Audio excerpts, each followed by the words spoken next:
Okay, we'll start in a few seconds.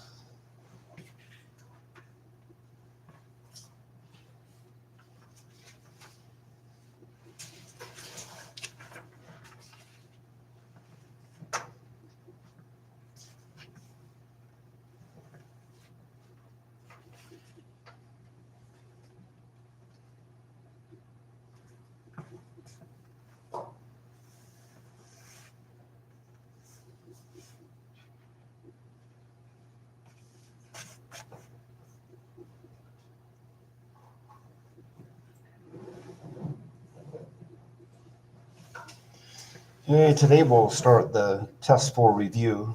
Test 4 is on Friday.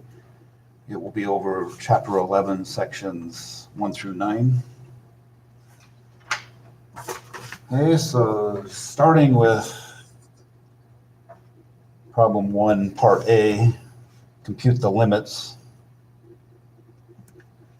So this first one, the terms of the sequence are -1 to the n times n plus n squared over n times the square root of n plus 3. So in the denominator, n times the square root of n is n to the 3/2. So one technique is to multiply or to divide the numerator by n to the 3/2 and divide the denominator by n to the 3/2.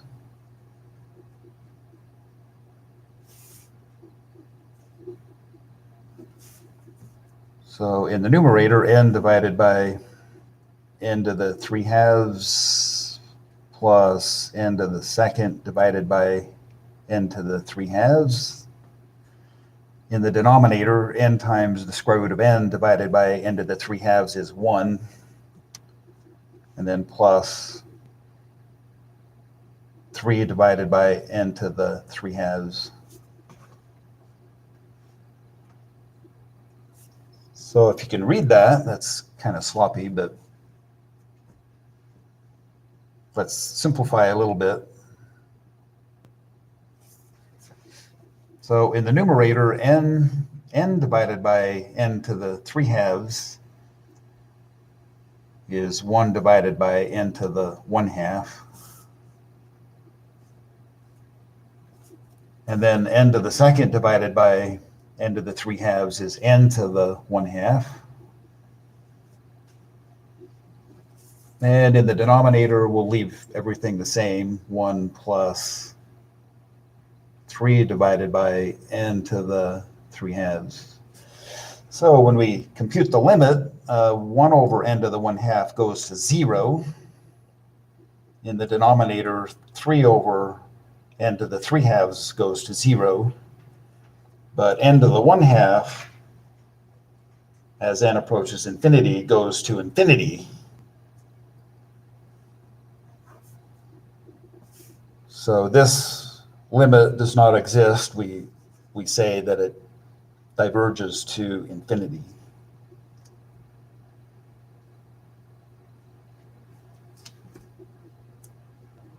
Okay, the next one,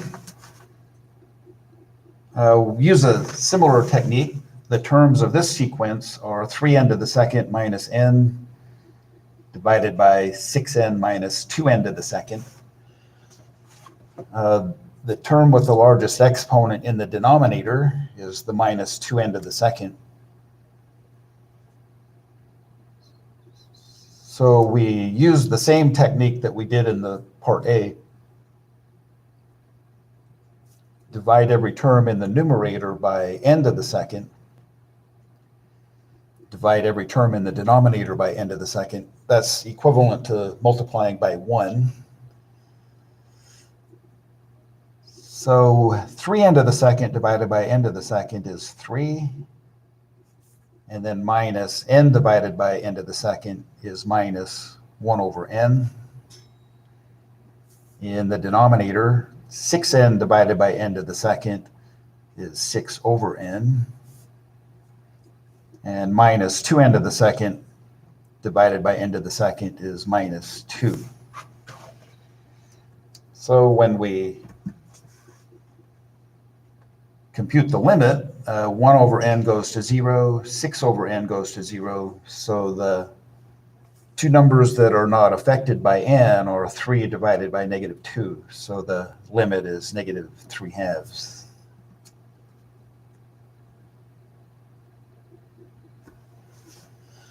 Okay, on the next one,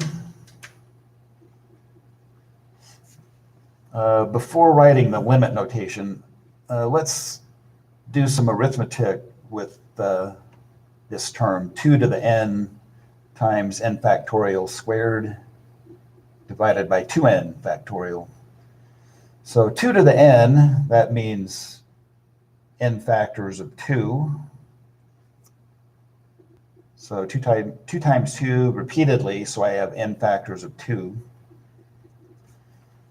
N factorial squared, well, that's n factorial times n factorial.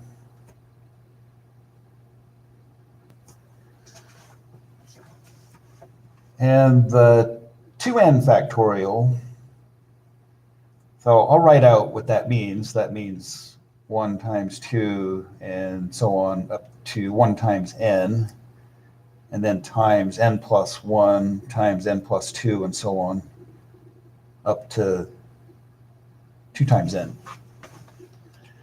So notice that the first n factors of 2n factorial is just n factorial. So we'll cancel 1 n factorial from the numerator with this n factorial in the denominator. And then what we can do, this n factorial is 1 times 2 times 3 and so on up to times n. And we have n factors of 2. So if we match 1 factor of 2 with each of the terms in n factorial, we can rewrite that as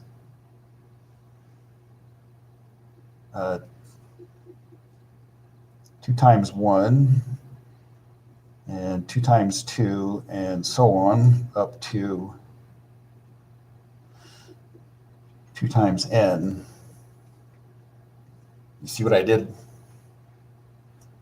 And then in the denominator, we just have n plus 1 times n plus 2 and so on up to 2 times n.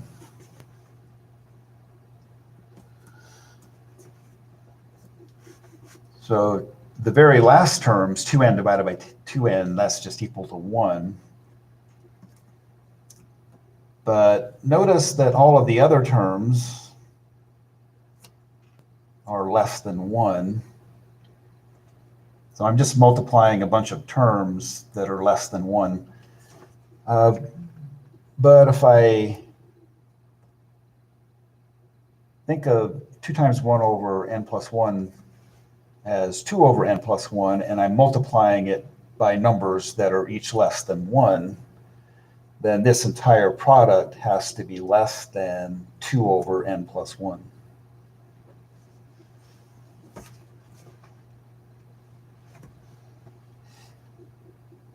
So this is just the first term on the left, but each of the other factors is less than or equal to 1. The only one that's equal to 1 is the very last one. Okay, so if we take the limit of 2 over n plus 1, we get 0.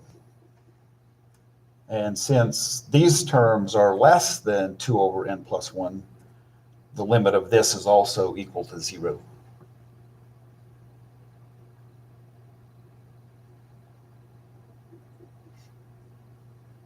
Okay, so the limit of the c sub n terms is 0.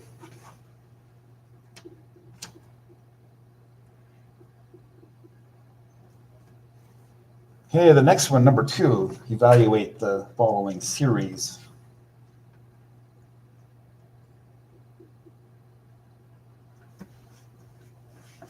Okay, the first one, part A, 3 minus 9 fourths plus 27 sixteenths minus 81 64ths plus ...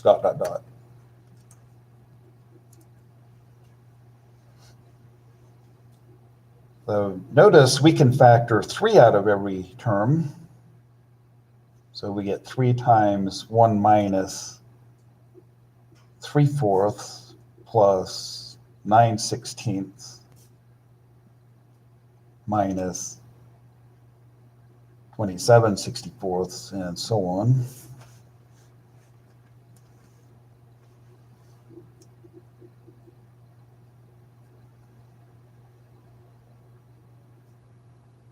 So this is the same as 3 times negative 3 fourths to the 0, that's equal to 1, plus negative 3 fourths to the first, that's the minus 3 fourths, and then plus negative 3 fourths to the second, that's the plus 9 sixteenths, and so on. So this is just a what? Yeah, it's a geometric series if you write it in sigma notation. N equals 1 to infinity, we have 3 times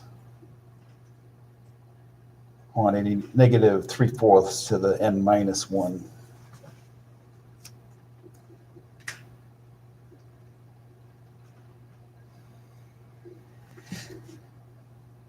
Okay, I'm sort of out of space, but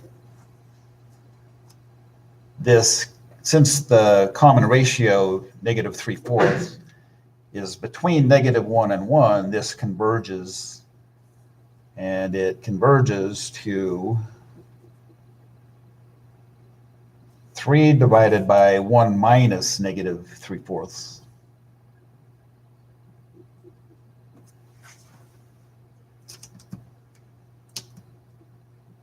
So 1 minus negative 3 fourths is 7 fourths, and then 3 divided by 7 fourths is 12 sevenths.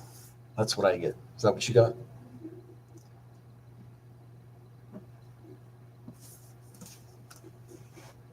Okay, the next one in part B. So notice all of the numerators are multiples of 5, so we can factor 5 out of each of those terms. So 5 times 1 plus 3 halves plus 9 fourths plus 27 sixteenths and so on. So what do we have going on in this case?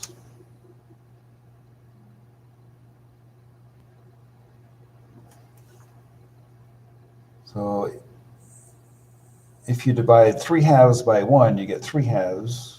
When you divide 9 fourths by 3 halves, you get 3 halves. Divide 27 sixteenths by 9 fourths, you get 3 halves. So we have a geometric series with a common ratio of 3 halves. So 3 halves to the 0 is 1, plus 3 halves to the first is 3 halves, and so on.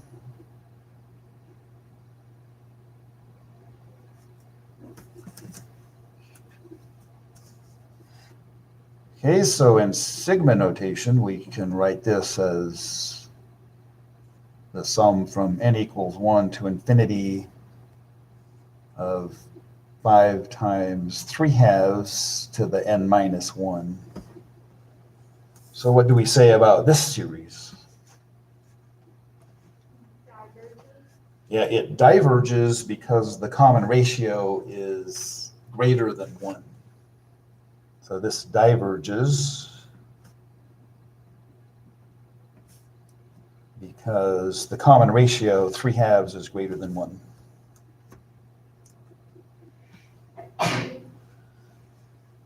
Okay, the next one, number 3, determine the values of P that the following series converge.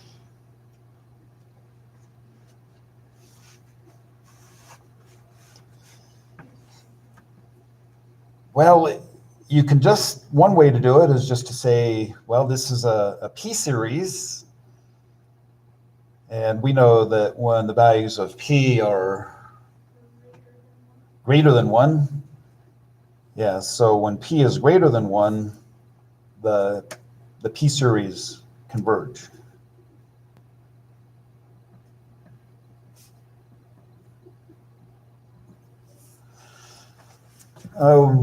What if you had a test question that said something like, use the integral test to show that this P series converges for P greater than 1?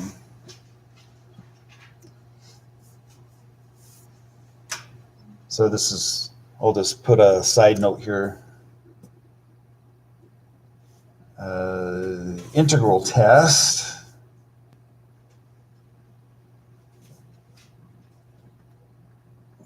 That would involve the improper integral from 1 to infinity of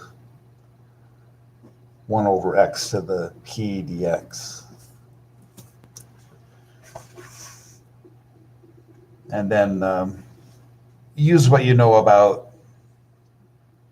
this improper integral. You can show that the value of p has to be greater than 1. We did that in class some time ago.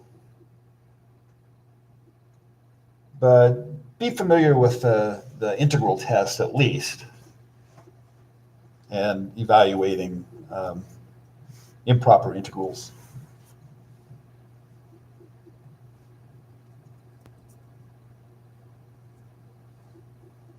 Okay, part B. For what values of P does this series converge?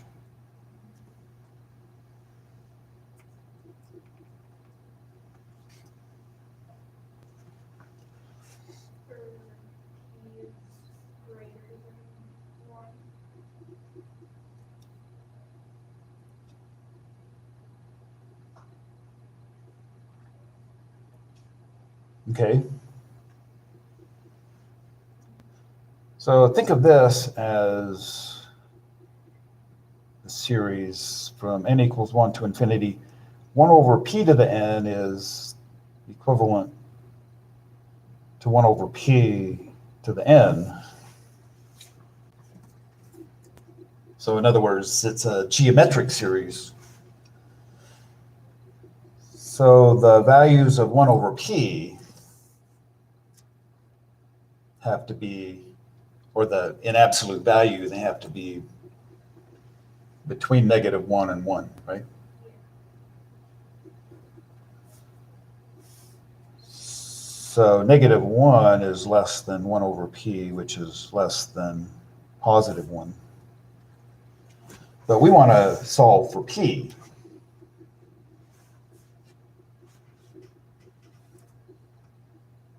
Well, p can't be 0, obviously. 1 divided by 0 is undefined. So if we just consider the positive values for p, if we're going to have two inequalities, if 1 over p is less than 1 and p is positive, then p has to be greater than 1. But if p is negative, what does that mean? Well, if -1 is less than 1 over p and p is negative, then p is less than -1.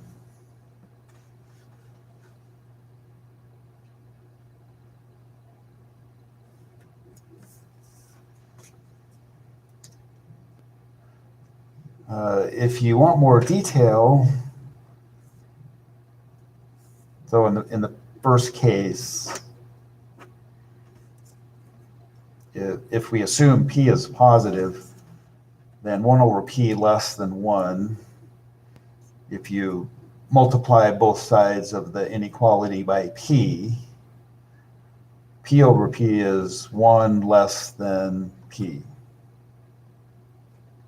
So 1 is less than P, which is equivalent to P greater than 1, right?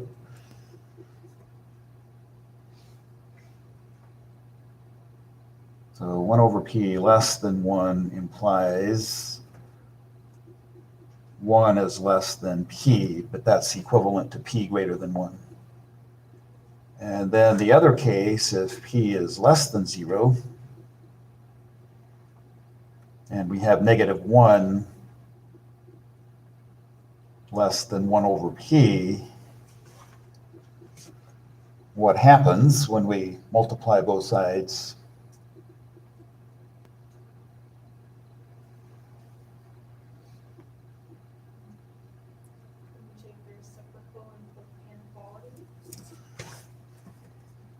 Yeah, so we can do a couple of things. We can divide both sides by negative 1 and switch the inequality to its opposite. So multiply both sides by negative 1, we get 1 is greater than negative 1 over P. And if P is negative, when we multiply both sides by P, we have to switch the inequality to its opposite again, and we get P is less than negative 1.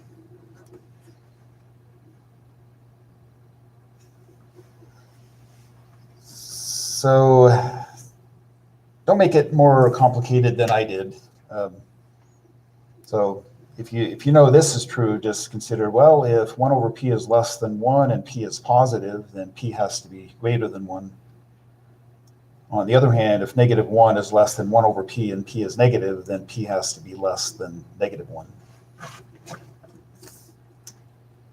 Okay, moving on to problem 4.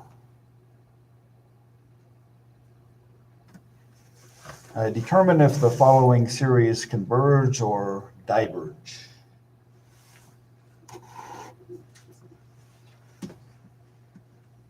Well, if you're not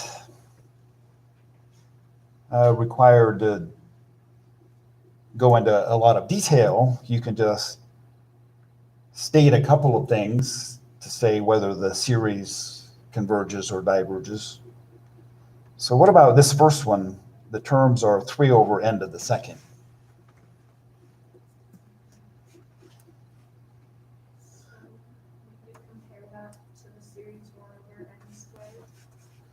Yeah, this is if you could rewrite this series, if you factor out 3, you could write this as 3 times the P series, where the terms are 1 over n to the second. And then you could say, well, this P series converges, and so 3 times the value of the series when it converges still converges. So in other words, a finite factor multiplied by a series that converges also converges. So it converges. So to explain, just say P series and P is greater than 1 in this case. The value of P is 2.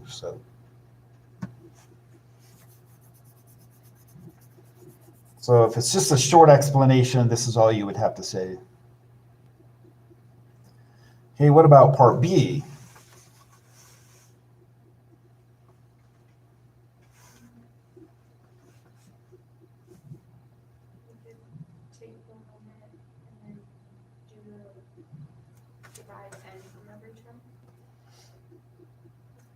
Yeah, if we take the limit of 2n minus 1 over 3 plus 7n as n approaches infinity,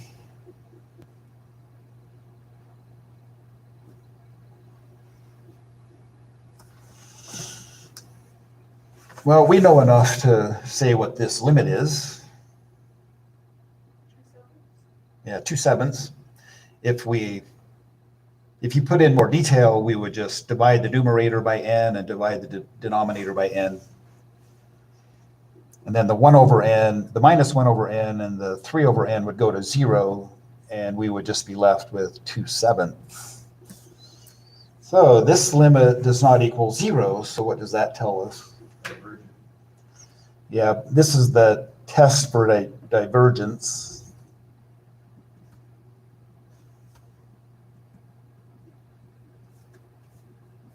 Since the limit does not equal 0, the series diverges.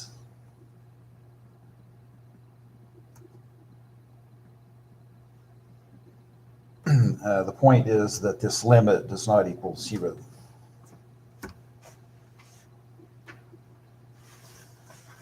Okay, what about the next series? The terms on this one are 3n plus 1 divided by n to the third plus 1.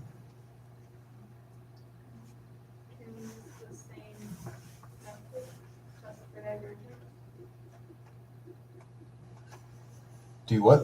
Can we use the test for divergence again? Well, the limit of this is going to be 0. So the test for divergence works only when the limit of the terms in the sequence does not equal 0. But if the limit of the terms does equal 0, the test for divergence does not apply. Okay, so one of the standard things, since this is just a rational expression divided by, well, it's a rational expression in the variable n. If you divide the term in the numerator with the largest exponent on n by the largest term in the denominator, in other words, 3n divided by n to the third is 3 over n to the second. So if we do a limit comparison with 1 over n to the second, and if that limit is equal to a finite positive number, then that means either both series converge or both diverge. But since the series of 1 over n to the second converges, that would mean this is convergent. So I'll just make a note, use the limit comparison test. Limit comparison, we're going to compare it with the series 1 over n to the second. We know that this one converges. It's a p-series with the value of p equal to 2. So when setting this up, if we divide 3n plus 1 over n to the third plus 1 by 1 over n to the second,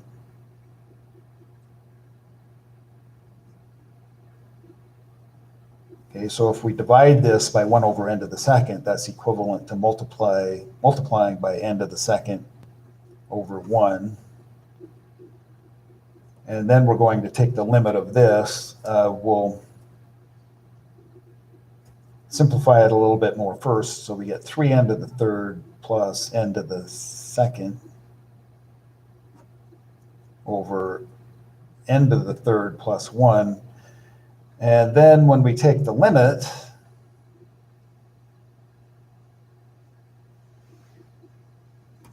of that,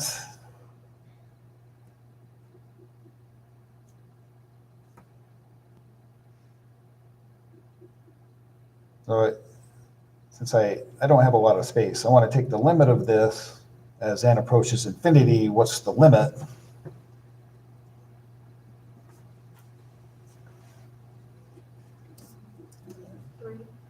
Yeah, the limit is 3, and 3 is a positive finite number.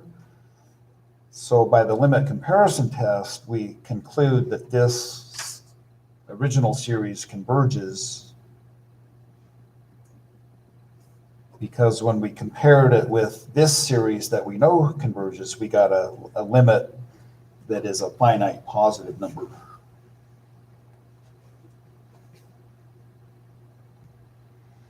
Okay, the next part, part D.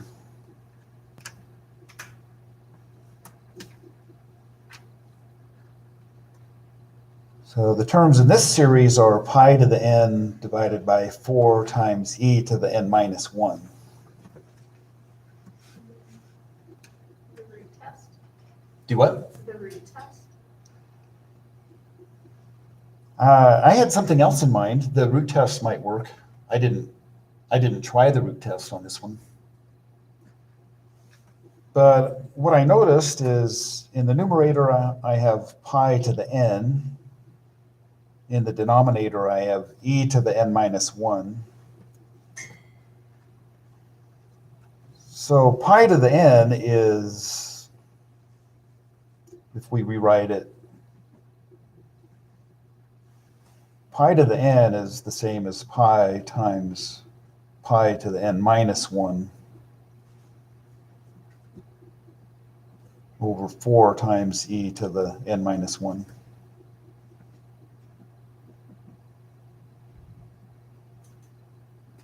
And pi over 4 multiplied by pi over e all to the n minus 1. So what we have is a geometric series. The common ratio is pi over e. So geometric series.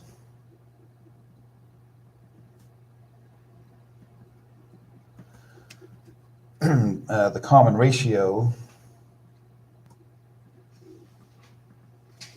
is pi over e. So what do we know about pi divided by e? It's greater than 1. It's greater than 1. Yeah, pi is 3.14159 and so on. E is 2.71828. So anyway, it's greater than 1. So the geometric series diverges because the common ratio is greater than 1. So the series diverges.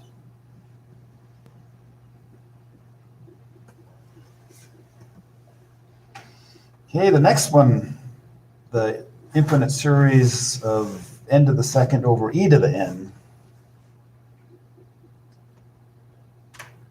Ratio test? Yeah, I think the ratio test, we can try that. So the ratio test, we're computing a limit.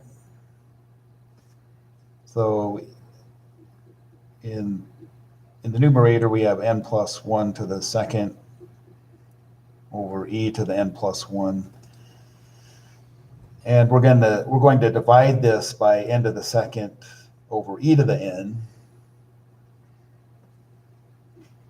But that's equivalent to multiplying this by e to the n over n to the second.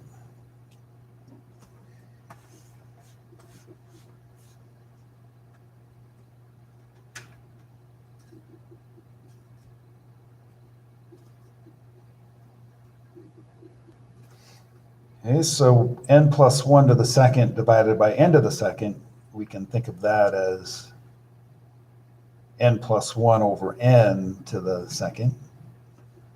And then e to the n divided by e to the n plus 1 is 1 over e.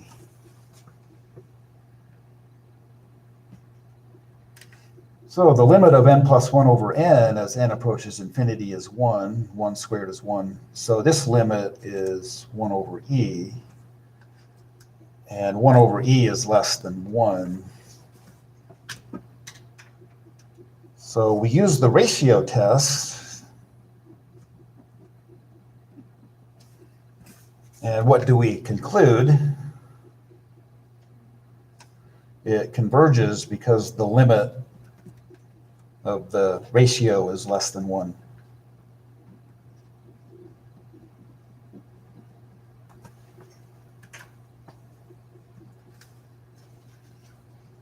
Okay, let's start the next page.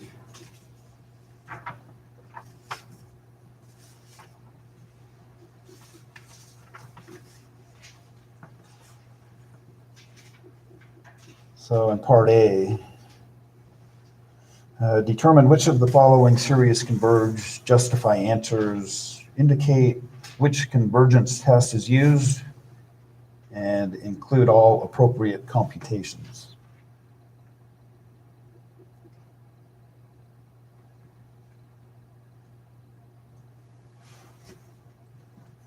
Then do a comparison test. Which test? A comparison test. Okay, what do you want to compare it with? Limit comparison? 1 over n. Yeah, let's see. Yeah, if we do a limit comparison with 1 over n, is that what you said? Yeah, and the reason we want to compare it with 1 over n is based upon the term with the largest exponent in the numerator is n to the second.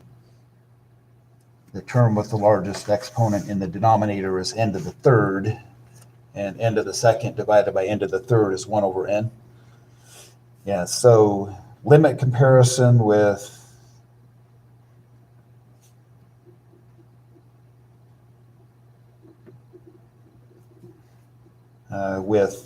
series 1 over n.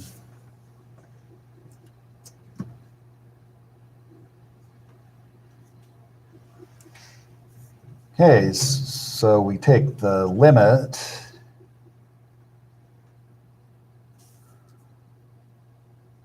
of the terms from this sequence divided by the terms from 1 over n. So the square root of n plus n to the second over n to the third plus 2n. When we divide this by 1 over n, that's equivalent to multiplying by n over 1.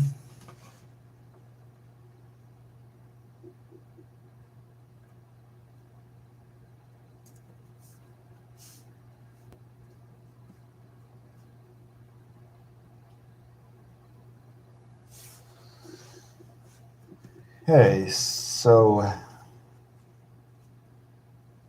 in the numerator, the square root of n times n is n to the 3/2.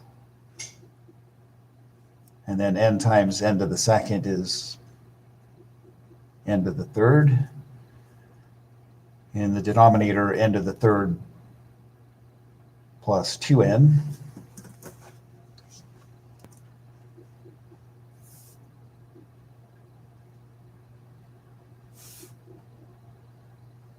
Okay, so now what?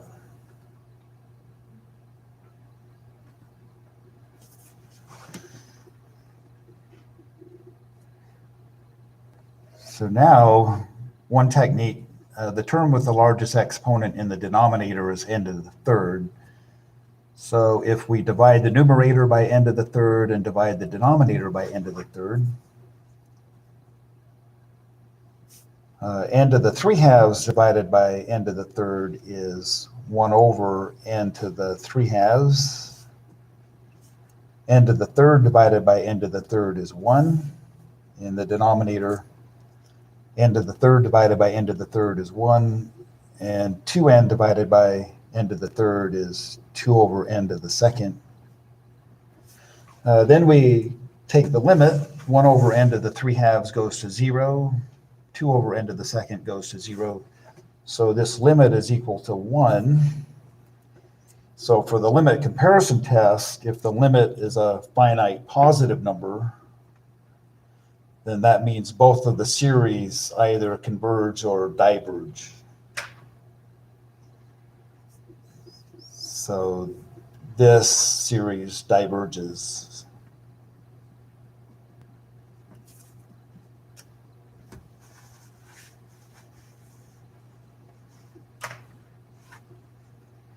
Okay, in part B,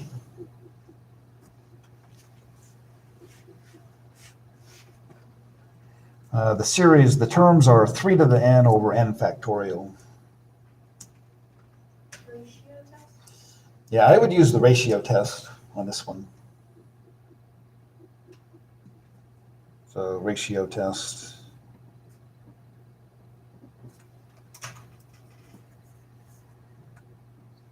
So the limit as n approaches infinity of the absolute value of the terms a sub n plus 1 over a sub n. All of the terms are positive, so we don't need to write the absolute value symbols. So 3 to the n plus 1 over n plus 1 factorial divided by 3 to the n over n factorial. Maybe I should do that in case there's any question about what's going on.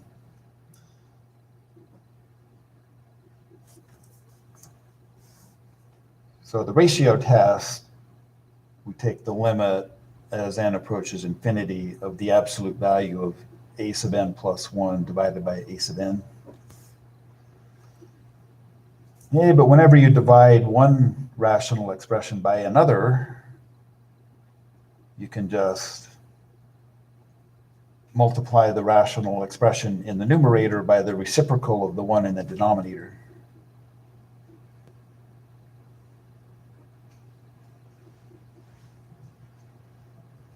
So this is equivalent to n factorial over 3 to the n.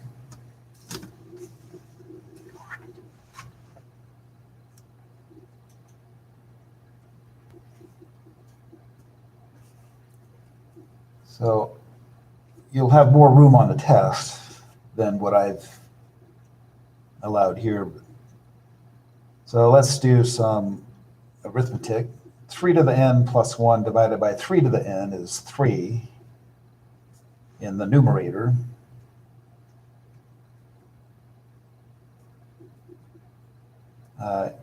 N plus 1 factorial is n plus 1 times n factorial. And so the n factorials cancel each other out, one from the numerator and one from the denominator. So we can go ahead and take this limit. The limit of 3 over n plus 1 as n approaches infinity is 0. So 0 is less than 1, so that means the series converges.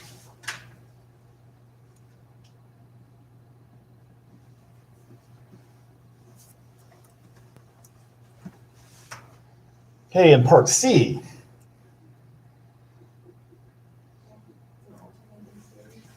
yeah, it's an alternating series, and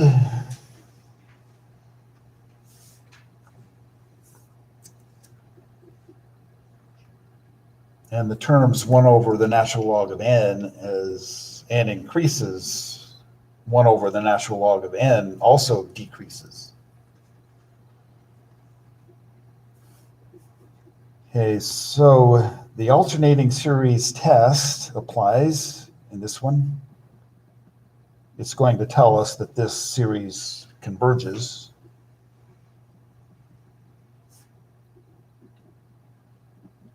But make sure you take note of the two conditions. So our b sub n terms are just 1 over the natural log of n. Since the natural log function increases, 1 over the natural log decreases. So in other words, b sub n plus 1 is less than b sub n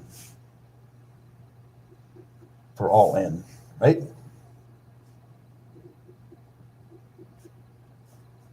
Starting at 2. So that's the first condition of the alternating series test. And the second one, the limit of the b sub n terms, in this case, the limit as n approaches infinity of 1 over the natural log of n. The natural log of n approaches infinity, so 1 over the natural log of n approaches 0. So the limit is 0. So by the alternating series test, that series converges.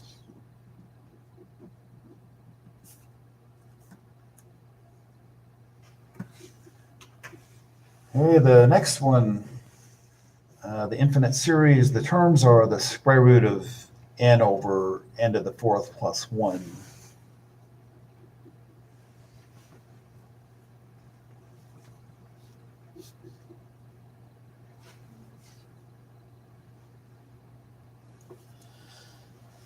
Well, inside the square root, if you just focus on the leading terms of the two polynomials, n in the numerator and n to the fourth in the denominator. So n over n to the fourth is 1 over n to the third. And the square root of 1 over n to the third is 1 over n to the 3/2. So that indicates to me that maybe the limit comparison test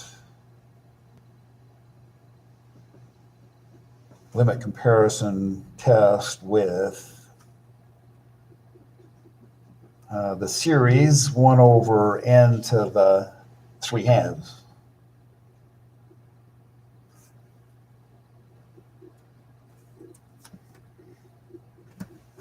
See what I'm getting at? Hey, what do we know about the series 1 over n to the 3/2?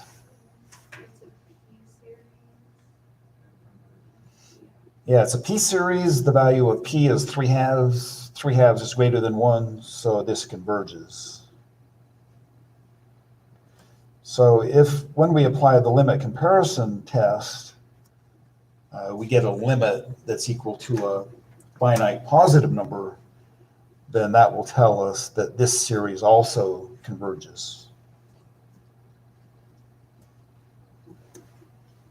Okay, so the limit as n approaches infinity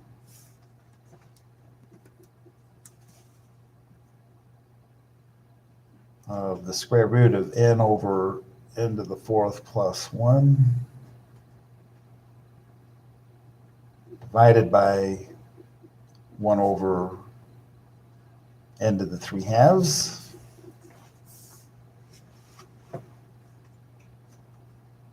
This is the limit as n approaches infinity of the square root of n over n to the fourth plus 1. When we divide by 1 over n to the 3/2, that's equivalent to multiplying by n to the 3/2.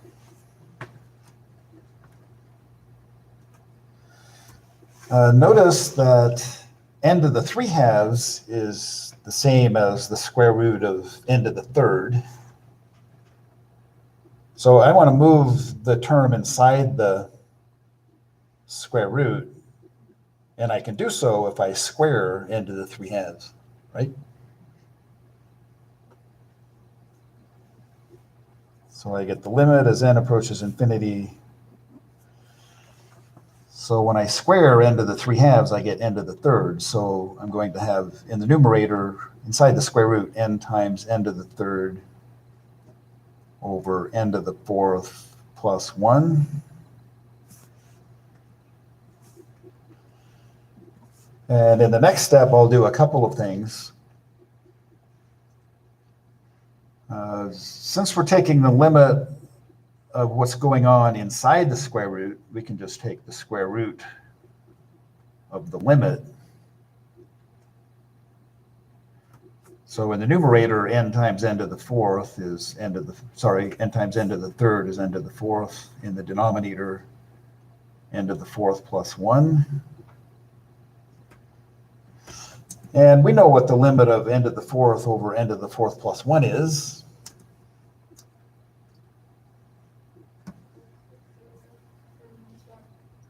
It's 1, right?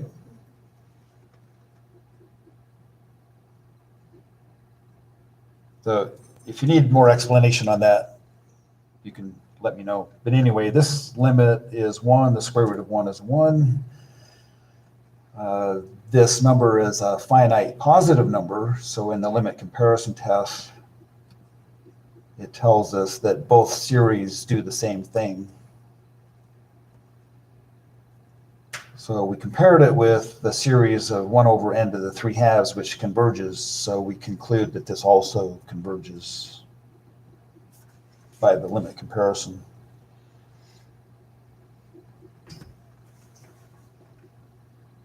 Hey, we only have a few seconds left. We're going to have to pick up the pace tomorrow, I suppose. But on this one, well, we're out of time. So we'll pick up from here tomorrow.